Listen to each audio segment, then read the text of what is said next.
Hello, my name is Connor Quinlan, and in this review I'm going to be doing a quick summary on what the ISO function does on your digital camera.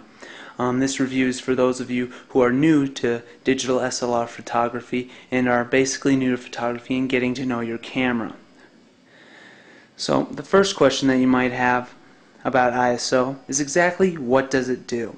Well, ISO does a couple of things to affect both the shutter speed and the image quality of your image.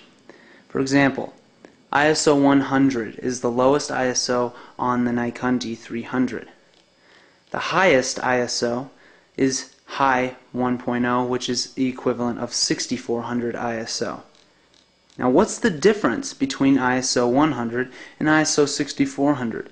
Well, there's actually a lot of differences. First of all, on ISO 100, the shutter speed is pretty slow. Right here, as you can see, it's only 1/5 of a second shutter speed.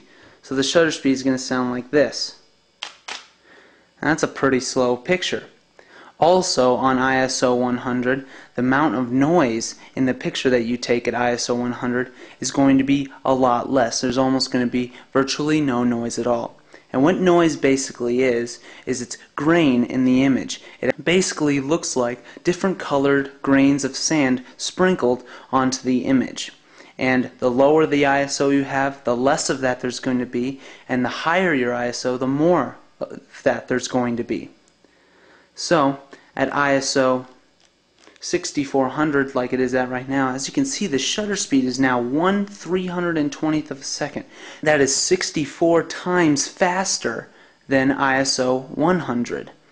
But even though it is faster, it does come with a price. In order to get a faster shutter speed, you have to compensate for image quality. So at higher ISOs like 6400 ISO, you're going to get a lot of noise or a lot of grain.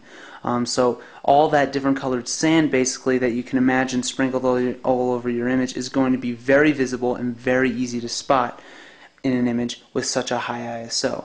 So the next question you might have is, when do I use certain ISOs?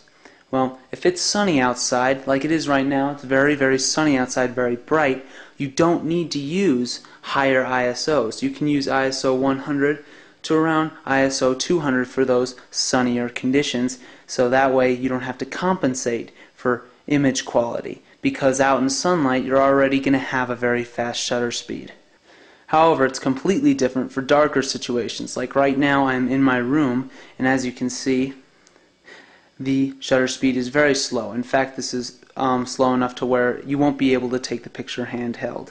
If you tried to handhold the picture at 1/5 of a second, you would definitely get blur in your image. So, to compensate for that in lower light conditions, you want to adjust the ISO up. Say ISO 800, which will be 8 times faster than ISO 100. And as you can see, it has definitely gone up a lot by 8 times. Went from 1/5 of a second to 1/40th of a second. Now, 1/40th of a second is something I can hand hold in this condition, and I'll be able to take a picture. I'm going to have to compensate for image quality, but now I won't get any blur in my image because I have a fast enough shutter speed. So that's basically how you make your decision on whether or not you should use a low ISO or higher ISOs.